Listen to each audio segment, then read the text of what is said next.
আমন্ত্রণ ২১-এর রাতে। দর্শক, আজকে আমাদের সঙ্গে উপস্থিত আছেন বাংলাদেশ নারী জাতীয় ক্রিকেট দলের সাবেক অধিনায়ক রুমানা আহমেদ।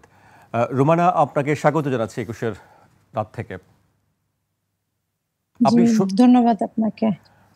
জি, আমি প্রথমেই আপনার একটি বক্তব্য দিয়ে আলোচনা শুরু করতে চাই। আপনি সম্প্রতি একটি বক্তব্য দিয়েছেন, সেখানে আপনি বলেছেন, আমি টানা ৪ বছর অধিনায়ক ছিলাম, একটু মূল্যায়ন পাওয়ার কথা ছিল, কেউ কিছু জিজ্ঞেসই করেনি।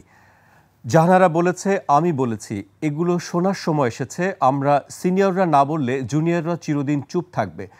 এই বিষয়গুলো এখন শুধু বাংলাদেশ নয়, বিশ্ব দেখছে। বোর্ড যদি আগেই ব্যবস্থা নিত, আজ এত দূর যেত না। রুমানা, আমরা আপনার সাম্প্রতিক বক্তব্য শুনেছি, সেখানে আপনি কয়েক বছর আগে, ৩-৪ বছর আগের পুরাতন কথাগুলো তুলেছেন। আমরা জানি সম্প্রতি জাহানারার বক্তব্যের পরিপ্রেক্ষিতেই শুধু বাংলাদেশ নয়, আন্তর্জাতিক ক্রিকেট অঙ্গনেও এটি নিয়ে ব্যাপক আলোচনা সমালোচনা হচ্ছে। আমি আপনার কাছে জানতে চাই, আসলে ২০২১-২২ সালের কথা বলা হচ্ছে, ওই সময়টাতে আসলে কি হয়েছিল, বা মঞ্জুরুল ইসলাম মঞ্জুকে নিয়ে যে আলোচনা, তার আচরণটা আসলে কেমন ছিল? রুমানা। এই ঘটনা, একই ঘটনা আমি বারবার করে রিপিট করার তো কিছু নাই। আসলে যে ঘটনাগুলো ঘটেছে ওটা আমি আগেও বলেছি, এখনো বলছি, যে উনি সবসময়ের জন্য আমাদের সাথে একটু রাফলি, একটু রাশ হয়ে কথা বলতেন খুব বেশি। এটা আসলে আমরা ওই সময়টা মেনে নেওয়া কঠিন ছিল, এবং ওই ওই পরিস্থিতিতে আসলে পারফর্ম করাটাও খুব ক্রিটিক্যাল ছিল। এবং আরো আমি জানিয়েছি যে উনার যে স্বভাব চরিত্রের কথা যদি বলেন, তো উনি টাচ করে কথা বলা পছন্দ করতো, তারপরে ক্লোজলি এসে কথা বলতো। এটা শুধু আমি না, এটা যদি আপনি আরো অনেকের কাছে শুনতে পেরেছেন কিনা আমি জানি না, বাট আমি এইগুলো দেখেছি নিজ চোখে, এবং আমাদের সাথেও এই ঘটনাগুলো ঘটেছে। মানে তিনি কি ইচ্ছা করেই, মানে যখন তখন কি ব্যাট টাচ করতেন বা করতে চাইতেন, এরকম কোনো কিছু আপনারা দেখতেন? না না, অ্যাকচুয়ালি এটা কার কার সাথে ব্যাট টাচ করেছেন আমি জানি না, তবে আমার ক্ষেত্রে যদি বলেন, আমার সাথে এটা করার কখনো সাহস পায়নি বা করেনি। বাট টাচ করে কথা বলা একরকম জিনিস, ব্যাট টাচ করে কথা বলা আর একরকম জিনিস। জি।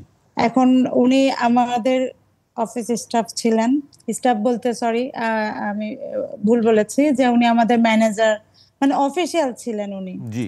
তো উনি অবশ্যই আমাদের সবাইকে ধরে ধরে কথা বলতে পারতেন না, কারণ এজ এ উইমেন হিসেবে উনি এইটুকুনি অবশ্যই রেসপেক্ট করা উচিত ছিল, বা মেয়েদের সাথে কেমন ভাবে কথা বলা বা মেয়েদের সাথে কেমন আচরণ করা উচিত, এটা ওনার অবশ্যই ভাবার দরকার ছিল।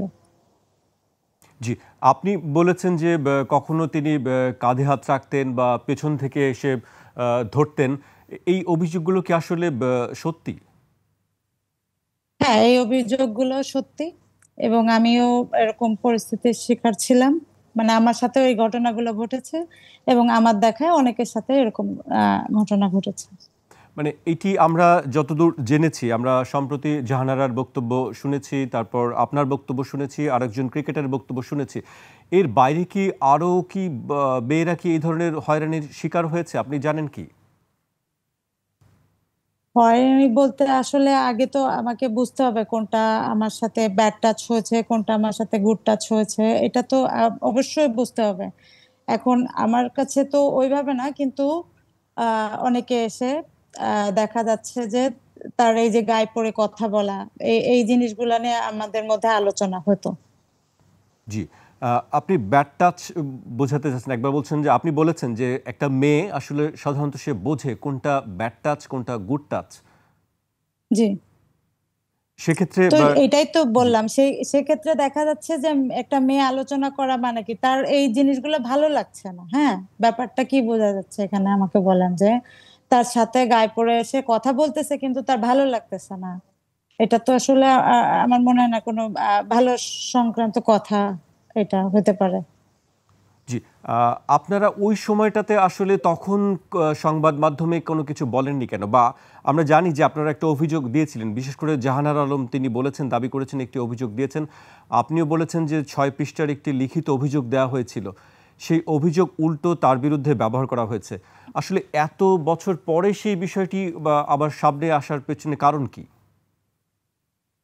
কারণ হচ্ছে সময় সুযোগ সবকিছু বলতে পারেন। কোড অফ কন্ডাক্টেরও একটা ব্যাপার আছে। যেমন এখন কোড অফ কন্ডাক্টে আছে বিধায় আমার কাছে মনে হয় না যে এখনকার যারা কোড অফ কন্ডাক্টের ভিতরে আছে তারা খুব বেশি কথা তুলবে, বা আমি চাইও না যে জুনিয়ররা আসলে এইসবের ভেতর ঢুকুক বা তারা কোনো এই করুক, তারা কোনো খারাপ পরিস্থিতি ফেস করুক, আমরা কখনো এটা আশা করি না। কিন্তু তারপরেও যে খারাপ, যেটা অবশ্যই খারাপ, সেটা অবশ্যই প্রকাশ্যে আসা উচিত। এবং সেই সময় আমরা অনেকবার ট্রাই করেছি এটা নিয়ে কথা বলা বা কাজ করার, বাট এমন কোনো পরিস্থিতি আসেনি যে আপনার আমরা এই জিনিসগুলো বা এমন কোনো গার্ডসও পাইনি যাকে যাকে নিয়ে আমরা আসলে সামনের দিকে এগোবো। কিন্তু একটা জিনিস আছে কি, যে ধীরে ধীরে যখন জায়গাগুলো পরিস্থিতি যখন খুব খারাপের দিকে যায় তখন কিন্তু আস্তে আস্তে ব্লাস্ট হয়। তো জিনিসটা এরকমেরই হয়েছে, যে জিনিসটা আসলে সহ্য করতে করতে করতে এমন একটা পরিস্থিতিতে এসছে যে এখন যদি আমরা এই জিনিসগুলা নিয়ে কথা বা আওয়াজ ভয়েস রেস না করি, আমার মনে হয় না যে এরপরে আর কোনোদিন এরকমের সুযোগ আসবে। এবং আমরা আশা করি যে বুলবুল স্যার আমাদের মাঝে নতুন এসেছেন এবং উনি উনি সব দিকটা খুব ভালোভাবে হ্যান্ডেল করছেন। তো উনি আমাদের এই সমস্ত সাইডটাও খুব ভালোভাবে দেখবেন। জি, সেটি আপনাদেরও কামনা, এটি সবাই, দেশের সবাই সেইটি কামনা করেন। আসলে সেই সময়ের দিকে আমি একটু পেছনে ফিরে যেতে চাই। তখন আসলে কাদেরকে আপনারা এইগুলো জানিয়েছিলেন? তারা কি এখনো আছেন নিশ্চয়ই বোর্ডে? তাদের বলতে আমাদের কিন্তু সত্যি কথা বলতে মেইনলি আমাদের টিম, আমরা আসলে বিসিপির পক্ষ থেকে আসলে আমাদের গার্ডিয়ানটাকে আমরা এখনো জানি না, সত্যি কথা এটা। যে আমাদের যদি বলেন আগের আমাদের গার্ডিয়ান ছিল কিন্তু আমাদের ইনচার্জ হিসাবে তৌহিদ স্যার ছিলেন। তারপর কিন্তু তার সাথে সাথে মঞ্জু ভাই কিন্তু অল ইন অল ছিলেন, উনি আমাদের সবকিছু ছিলেন। তা আমরা তো মঞ্জু ভাইয়ের নামে যদি কমপ্লেন মঞ্জু ভাইয়ের কাছে কেমন করে করব? এবং মঞ্জু ভাইয়ের কোনো কমপ্লেন দেখা যাচ্ছে তৌহিদ ভাই কিন্তু ওই সময় ওইভাবে করে করতো না, কাউন্ট করতো না। বরং কেউ যদি তার বিপক্ষে কথা বলতো তাহলে তাকে কিন্তু করা হতো, টিম থেকে বের করে দেওয়া হতো। জি, লিখিত অভিযোগ দেওয়া হয়েছিল, যেটি আপনার বক্তব্য আমরা দেখেছি এবং জাহানারার বক্তব্যেও আমরা এটা পেয়েছি। লিখিত অভিযোগ দেওয়ার পরে আসলে বিসিবি থেকে কি বলা হয়েছিল, সে বিষয়ে কি আপনি কিছু জানেন না আসলে?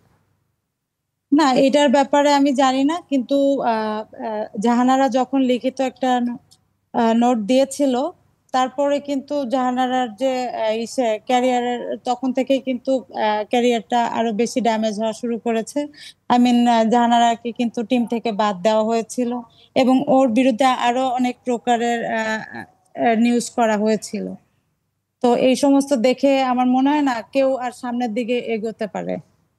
জি, মানে আপনি বলছেন যে অভিযোগ দেওয়ার পরে উল্টো সে অসদাচরণের শিকার হয়েছে এবং তাকে একসময় দল থেকে বাদ পড়তে হয়েছে। আমরা যতদূর জানি আপনি টানা 4 বছর বাংলাদেশ জাতীয় দলের অধিনায়কত্ব করেছেন এবং আমরা জানি আপনাকে পারফর্মার হিসেবে সবাই চেনে জানে, সবাই পরিচিত, আন্তর্জাতিকভাবেও আপনি পারফর্মার হিসেবে পরিচিত। সেক্ষেত্রে আমরা দেখলাম যে আপনাকেও ফিটনেসের অজুহাতে দল থেকে বাদ দেওয়া হলো। আসলে এটার পেছনে কি অন্য কোনো কারণ কাজ করেছে কি? জি, আমি অ্যাজ এ সিনিয়র ছিলাম, আমাকে আসলে আহ, আহ, ওনাদের মেনটেন করতে একটু প্রবলেম হচ্ছিল। আমার কাছে যেটা ফিল হয়েছে, সবাই এটা নিয়েই করে যে আমি যদি দেখা যাচ্ছে যে কোথাও কোনো অন্যায় বা কোনো কিছু হয় ঘটে টিমের মধ্যে, তা আমি সবসময় ভয়েস রেজ করি এবং এটাই মঞ্জু ভাইয়ের কাছে কখনো ভালো লাগতো না। এই জন্য যে সিনিয়র কাউকে সে মেনটেন করতে পারতো না, এর জন্য দেখা যাচ্ছে সিনিয়রদেরকে সবসময় আলাদা আলাদাভাবেই করতো। সিনিয়রদের যতটুকু রেসপেক্ট দেওয়ার উচিত ছিল বা দেওয়ার দরকার ছিল সেটা উনি কখনোই করেনি। সমস্ত কিছুর সিদ্ধান্তই কি আসলে মঞ্জুরুল ইসলাম মঞ্জুই নিতেন?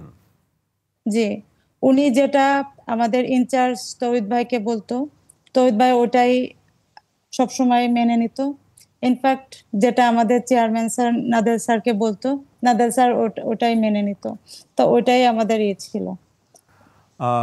তাহলে এতদিন কি তার ভয়ে যে দল থেকে বাদ পড়ে যেতে পারে এরকম ভয়েই কি আসলে মেয়েরা কোনো অভিযোগ তুলতো না? জি। এখন সেই ভয়টা কি কেটে গেছে মনে হয় আপনার কাছে, রুমানা? না না, অনেকের ধারণা যে আমরা টিম থেকে বাদ পড়েছি, আমরা খেলায় সুযোগ পাচ্ছি না, এটা একটা ফ্যাক্ট। এই সমস্ত জেলাসি, কিন্তু এটা কেউ আসলে ঘাটিয়ে দেখছে না কেন আমরা টিম থেকে বাদ পড়লাম বা কেন, কি কোন রিজনে। মানে এমন পৃথিবীর আমাকে দেখান তো, টিম থেকে যে কেউ বাদ পড়তে পারে, কিন্তু বাদ পড়তে পারে না। জি। যে কেউ কিন্তু বাদ পড়তে পারে, কিন্তু কতদিনের জন্য বাদ পড়তে পারে? সে আবার টিমে ঢুকবে, আবার বের হবে পারফরমেন্স খারাপ হলে, বা আমাকে কতটুকু বিসিবি থেকে কাজে লাগিয়েছে বলতে পারবেন? মানে আমার পেছনে কতটুকু পরিশ্রম ব্যয় করেছে। আমি আমি পারফর্মার বারবার এর জন্য করে আমি সৎ সাহস নিয়ে কথা বলতে পারি, কারণ আমি পারফর্মার ছিলাম, এবং আমাকে যেভাবে অন্যায়ভাবে টিম থেকে বাদ দেওয়া হয়েছে এবং লং প্রসেসে আমাকে টিমের বাইরে রেখেছে, এটা কোনোদিন একটা একটা বোর্ডের প্রসেস হইতে পারে না। জি। আমি যদি খারাপ করতাম সেটা একটা ছিল, আমি যদি শয্যাশায়ী থাকতাম, মানে আমার ফিটনেসের অভাবে, আমার তো এখানে ফিজিও আছে না, আমার ফিজিও আছে, আমার রিপোর্ট আছে, আমার যে রেকর্ড আছে যে আমি যে পারফর্ম গুলো করেছি, জি। তা সবকিছুর শর্তেও আমাকে কিন্তু দিনের পর দিন টিমের বাইরে থাকা লাগছে। জি। কিন্তু কেন এই ধরনের প্রসেস কেন আসবে? কেন সিনিয়রদের সাথে এরকম অন্যায় করা হবে? জি। আমি আবারও একটু ওই সেই আচরণগত বিষয়ে, মঞ্জুরুল ইসলাম মঞ্জুর আচরণগত বিষয়গুলো নিয়ে একটু কথা বলতে চাই। এটি কি শুধু মঞ্জুরুল ইসলাম মঞ্জুর একার ভেতরেই কাজ ছিল, নাকি আসলে অন্যান্য যারা কর্মকর্তা ছিল বা টিমের সঙ্গে যারা ছিল তাদের মধ্যেও এই ধরনের কোনো কিছু আপনারা দেখতে পেয়েছেন বা মনে হতো আপনাদের কাছে, এরকম কোনো কিছু কি দেখেছেন কখনো? তা না, এখানে সেই তো মেইন সিন্ডিকেট তৈরি করে সেখান থেকে। ফার্স্টে উনি তো আমাদের যারা ছিলেন আমাদের ব্যাচে, যখন আমাদের ট্রেনার, জি। আমাদের ফিজিও, আমাদের ভিডিও অ্যানালাইজার সবকিছু উনি চেঞ্জ করে উনার মন মতো করে, উনার যারা কথা শুনে সেই টাইপসের মানুষদের নিয়ে আসলো। কোচ পর্যন্ত উনি উনার উনার উনার আন্ডারে ছিল। মানে আপনি বলতে চাচ্ছেন একটি সিন্ডিকেট তৈরি করেছিলেন, যে সেই সিন্ডিকেট অনুযায়ী সমস্ত কিছু পরিচালিত হতো বা নিয়ন্ত্রিত হতো। জি, এক্স্যাক্টলি, এটাই আমি বলতে চাচ্ছি। এবং এটার আপনারা যদি প্রুফ নিতে চান তো আপনারা প্রিভিয়াসে ঘেটে দেখতে পারেন, বিষয়গুলো এমনই ছিল। কিন্তু এই বিষয়গুলো সিন্ডিকেটের আজকে যে কথাগুলো আসছে, সেই সময় কি সিন্ডিকেটের, আপনি বলছেন যে বা জাহানারার বক্তব্যে জেনেছি আমরা যে যৌন হয়রানির বিষয়ে তিনি অভিযোগ দিয়েছেন, কিন্তু সার্বিক যে অসদাচরণ, সিনিয়রদের প্রতি অসম্মান জানানো, এই বিষয়গুলো কি বোর্ডের ঊর্ধ্বতন কর্তৃপক্ষের কাছে কি কখনো জানানো হয়েছে? হ্যাঁ, মঞ্জু ভাইয়ের ব্যাপারে যে আমাদের সাথে দুর্ব্যবহার করতো, এটা নিয়ে আমরা কথা বলেছিলাম। অ্যাকচুয়ালি উনি তো আমার সাথে যে সেক্সুয়াল হ্যারাসমেন্ট এটা করেনি, বাট এটা নিয়ে তো আমি আসলে আমার তো কথা বলার প্রশ্ন ওঠে না। বাট উনি বাদ দিয়েও আমাদের সাথে যে সমস্ত আচরণ বিধি করেছিল, তা এগুলো আমরা কিন্তু তাদের সাথে শেয়ার করেছিলাম। বাট তারা, যেমন আমাদের নাদের স্যারের সাথে শেয়ার করেছিলাম, বললো দেখছি বা ইটি করব। বাট লাস্ট ওনার একটা বক্তব্যে শুনলাম যে এইগুলো আমাদের ভালোর জন্য করেছে। বাট আমি এখানেও বললাম যে আমরা তো ওই লেভেলের ক্রিকেটার না, বা আমরা গরু ছাগলও না যে আমাদের তাড়ায় তাড়ায় বা এইভাবে এরকমের ভাবে আচরণ করে আমাদের সাথে কথা বলতে হবে। জি। আপনি নিশ্চয়ই জানেন যে এরই মধ্যে যে অভিযোগগুলো তার বিরুদ্ধে উঠেছে, সেই অভিযোগ পুরোপুরি তিনি অস্বীকার করেছেন। সে বিষয়ে আসলে আপনি কি বলবেন? সে বিষয়ে এখন সে যদি অস্বীকার করে, তাহলে তো আমার তো তার ব্যাপারে কিছু করার নেই। তারপরেও আমি বলবো যে বোর্ডকে সুস্থ তদন্ত করতে, যেহেতু তার একার কথায় সবকিছু হবে না, ওখানে আমরা আরো অনেকে 10 জন ছিলাম, তো তাদের সাথে অবশ্যই কথা বলে একটা সুস্থ তদন্ত করে এর বিচার করা অবশ্যই দরকার আছে। জি। এবং আমি তার সাথে এটাও বলতে চাই যে বাংলাদেশের ইতিহাসে এবং আমাদের কালচারে কোনো জিনিস, এই যে এই টাইপসের জিনিস, আমার মনে হয় না কেউ সাথে সাথে এর কোনো ফল পায়। বা আমরা আমরা যদি কমপ্লেনও করতাম, আমি শিওর তখন তখন এটা নিয়েও উল্টো পাল্টা অনেক কিছু হইতো। তা আমরা এবং ওই সময় আমাদের আসলে কথা বলার মতো কোনো মানুষ ছিল না, যে যাদের আমরা কথা বলতে পারবো। জি। এখন মনে হচ্ছে যে আসলে এখন বলার সময় এসেছে, সেই জন্যই আপনারা আসলে এই সময়টা কি বলছেন যে আসলে এই বিষয়ে একটু ব্যবস্থা নেওয়া উচিত?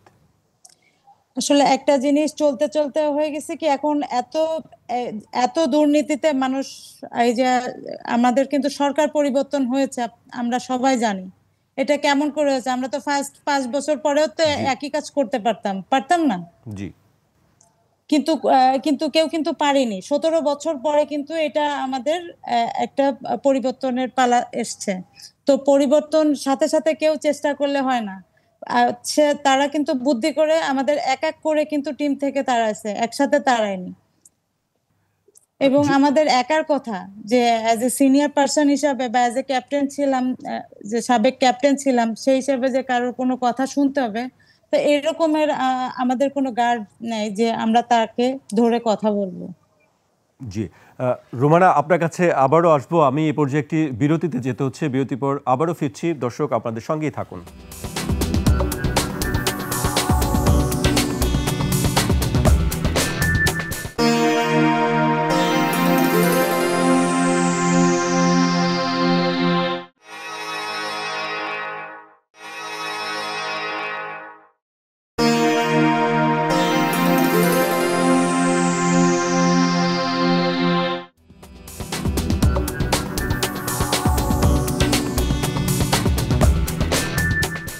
বিরতির পর আবারও স্বাগত। আপনারা দেখছেন 21শে রাত। আজকে আমাদের সঙ্গে আছেন জাতীয় ক্রিকেট দলের সাবেক অধিনায়ক রুমান আহমেদ।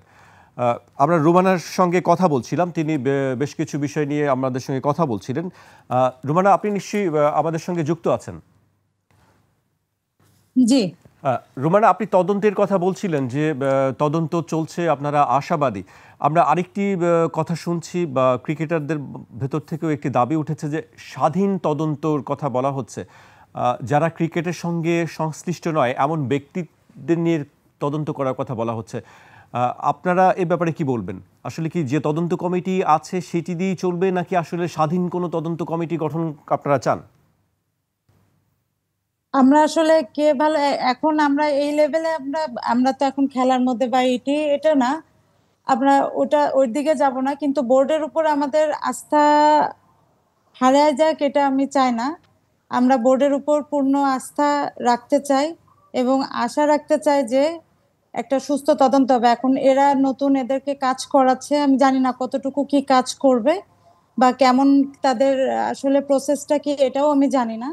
তবে আমাদের আশা তো একটাই থাকবে, যে একটা সুস্থ তদন্ত হোক। জি, মানে সেটি কি যে বর্তমান বোর্ডের থেকে যে একটি কমিটি করা হচ্ছে সেই কমিটির মাধ্যমেই তদন্ত? না, আমি যেটা বলছিলাম যে অনেকেই বলছে যে একটা স্বাধীন তদন্ত, যারা বোর্ডের সঙ্গে জড়িত নয় সেরকম কোনো ব্যক্তিদের কি আপনারা তদন্তের কথা বলছেন কি? এটা হলেও ভালো হয় আমার আমার মনে হয়, কারণ স্বাধীন তদন্ত হলে দেখা যাচ্ছে নিরপেক্ষ হবে। মানে এ পক্ষ ও পক্ষ, দুই পক্ষ নিয়ে কাজ করতে পারবে। বাট আমার কাছে এটাই, যে স্বাধীন তদন্ত হওয়াটাই বেটার, বেশি নিরপেক্ষতাই আমার কাছে মানে মনে হয় প্রভাব মুখ্য প্রভাব বিষয়। মুক্ত, জি, যা তদন্তে যেন কেউ প্রভাব বিস্তার না করতে পারে, সেই বিষয়টার জন্য আসলে অনেকে বলছেন যে স্বাধীন তদন্ত করার কথা। স্বাধীন তদন্তটাই আসলে আমার মনে হয় যে ভালো হবে। জি, এই ব্যাপারে আসলে আইসিসির কোনো ভূমিকা আছে কি? আমরা কোনো কোড অফ কন্ডাক্ট বা শৃঙ্খলার বিষয়ে আমরা জানি যে ইন্টারন্যাশনাল সংগঠনগুলো অনেক বেশি স্ট্রিক্ট থাকে। সেক্ষেত্রে কি আইসিসির কোনো ভূমিকা আছে কি এই ক্ষেত্রে? মানে এই ধরনের ঘটনা যেন না ঘটে, সেক্ষেত্রে আসলে আইসিসি কি ভূমিকা নিতে পারে?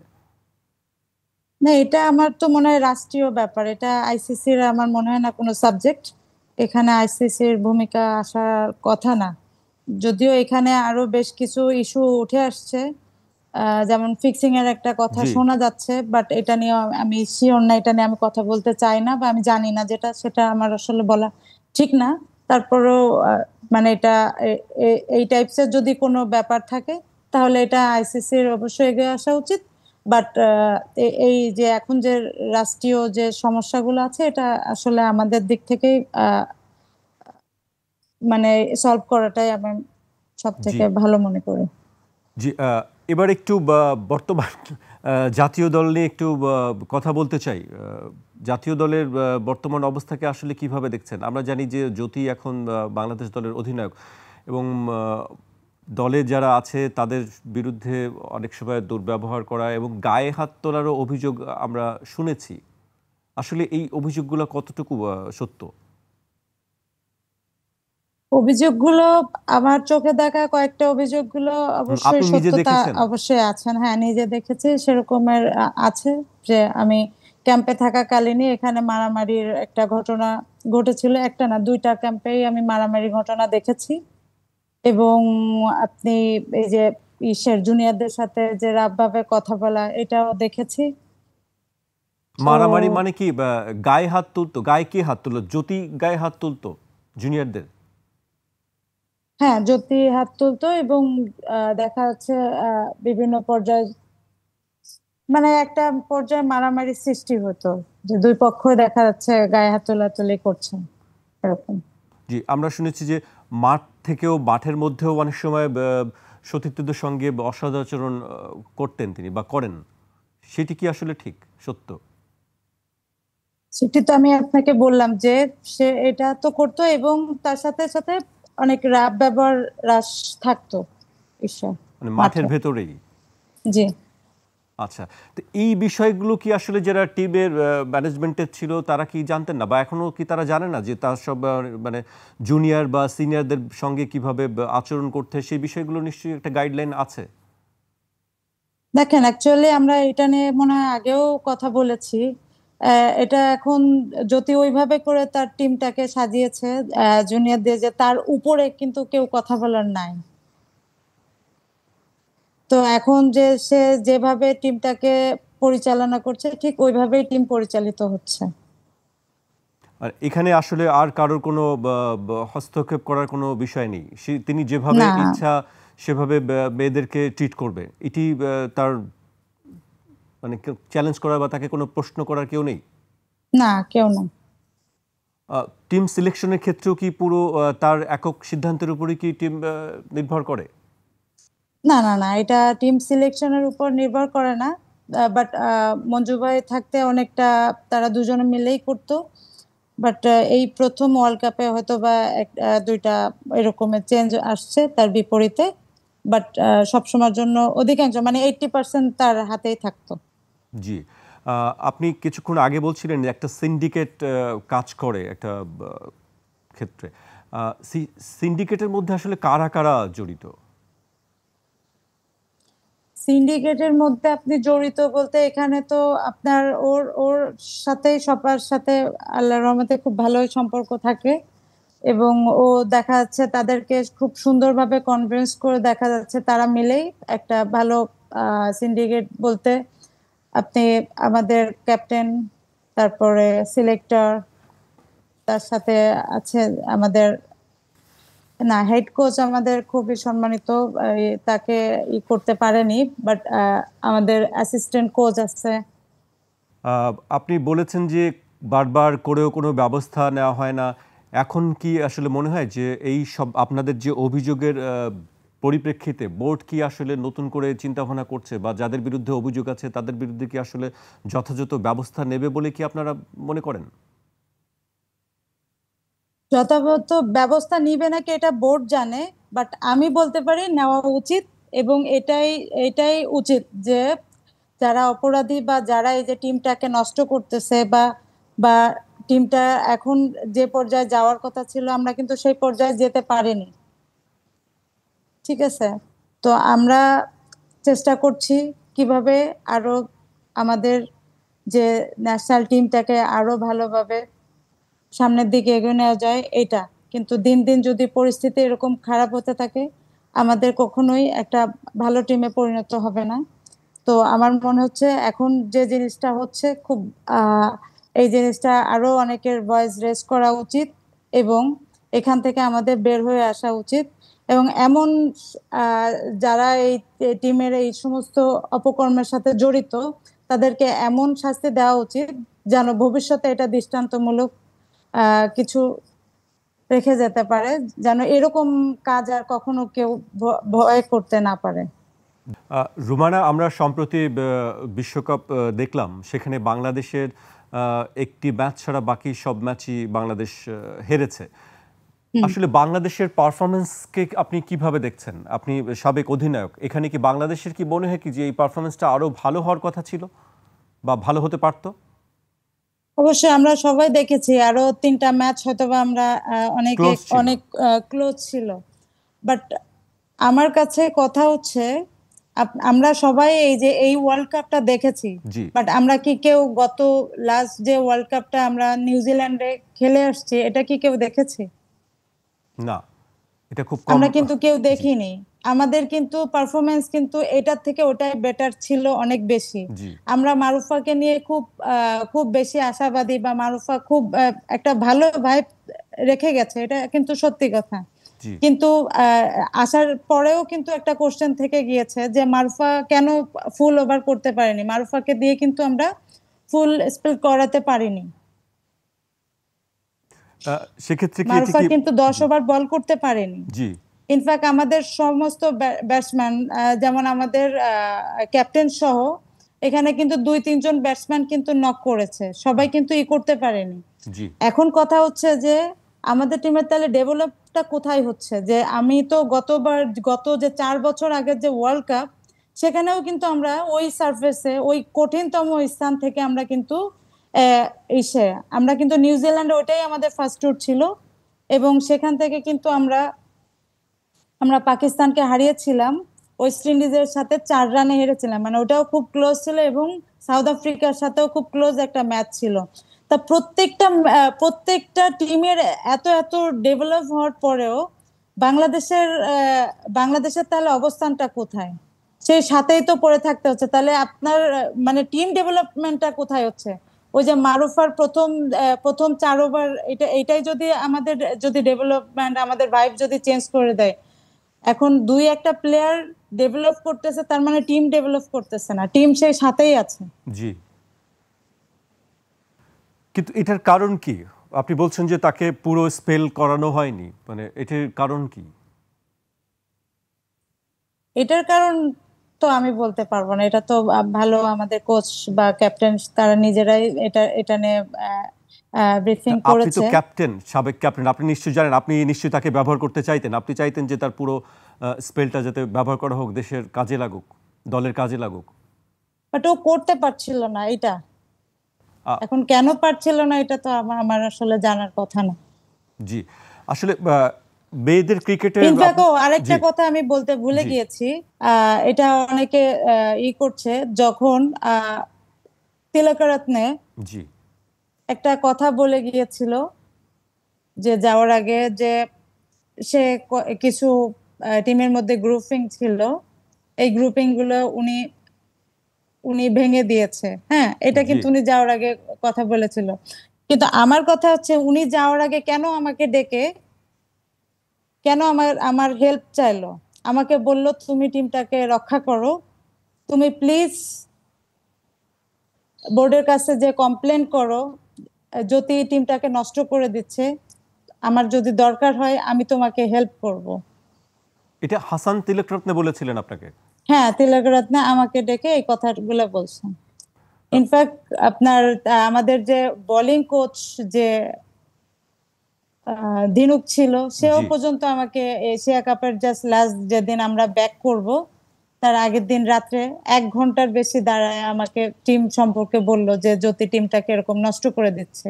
কেন এই সমস্ত কথা আমাকে বলল, যে আমি তখন 16 মাস পরে টিমে ফার্স্ট ইন করি। জি। মানে এই গ্রুপিংটা কি আগের থেকেই চলছে? গ্রুপিংটা অনেক আগের থেকেই চলছে, এবং এটা হচ্ছে আমরা আসলে আমাদের কথা ওইভাবে করে কেউ মূল্যায়ন করেনি বিধায় এখন দেখা যাচ্ছে ওটার আস্তে আস্তে জিনিসটা বিস্তার ঘটতেছে বেশি, এবং অনেক জুনিয়রের কাছ থেকে আমার মনে হয় আমার থেকে বেশি ভালো তথ্য পাবেন। হয়তোবা অনেকে দেখা যাচ্ছে কোড অফ কন্ডাক্টে থাকা সত্ত্বে তারা হয়তোবা কথা বলতে পারবে না, বাট এটা এখন আমার মনে হয় যে মুখ খোলার সময় আসছে জি। সবাইকে। এখানে আসলে মুখ হলে রুমানা, আমরা চাই আসল আপনারা সত্যটা যে জানানো ঘটনাগুলো উচিত। ঘটে গেছে আপনাদের সঙ্গে বা টিমের সঙ্গে, সেই ঘটনাগুলো সামনে আসা উচিত, আপনাদের পরিষ্কার করে বলা উচিত, যাতে ভবিষ্যতে এ ধরনের ঘটনার জন্য আর কখনোই আমাদেরকে না শুনতে হয়, না লিখতে হয়। আমরা সবসময় সেই জিনিসটাই চাই, কামনা করি। কারণ এটি আমাদের যেমন দেশের ভেতরে আমাদের নারীদের জন্য অমর্যাদাকর, তেমনি আমার দেশের জন্য নিশ্চয়ই এটি অমর্যাদাকর সারা বিশ্বের জন্য। সেজন্য আমরা চাই আপনারা এই বিষয়গুলো পরিষ্কার করে তুলে ধরবেন। এটা তো অবশ্যই। এখন এখন আমি আমি এতদিন এটা সাফার করেছি, এখন বাট এটা আসলে তো অবশ্যই জি একটা শেষ একটা সময় থাকা উচিত যে কতদিন পর্যন্ত একটা প্লেয়ার এইভাবে করে সাফার করবে। জি যে দিন দিন এটার কিন্তু মাত্রা বেড়ে যাচ্ছে। আজকে আমার সাথে হয়েছে, কালকে আরেকজনের সাথে হচ্ছে, পরশুদিন আরেকজনের সাথে হচ্ছে, এটা কিন্তু হয়েই চলছে। তো এটা তো অবশ্যই একটা শেষ থাকা উচিত। ডিসিপ্লিনটা নষ্ট হচ্ছে। জি অবশ্যই ডিসিপ্লিন নষ্ট হচ্ছে। এখানে একনায়কতন্ত্র চলছে। এখানে একজন যেটা বলছে ওটার উপরে বেস করেই চলছে সবকিছু। এইসবের পেছনে একটা আপনি বলছেন সিন্ডিকেট, আমি বলছিলাম যে আসলে সেই সিন্ডিকেটে কারা কারা আছে, আমরা যদি নামগুলো একটু আপনার মাধ্যমে জানতে পেতাম। এই মুহূর্তে জ্যোতির সাথে আছে আমাদের সিন্ডিকেটের মধ্যে আমাদের অ্যাসিস্ট্যান্ট কোচ ফারুকি, জি নুপস বলি আমরা, নাসির জি উদ্দিন ফারুক। তার সাথে আছেন এই যে ইয়েকে তো ফায়াজ। জি তার সাথে আছেন আমাদের শিপন স্যার। জি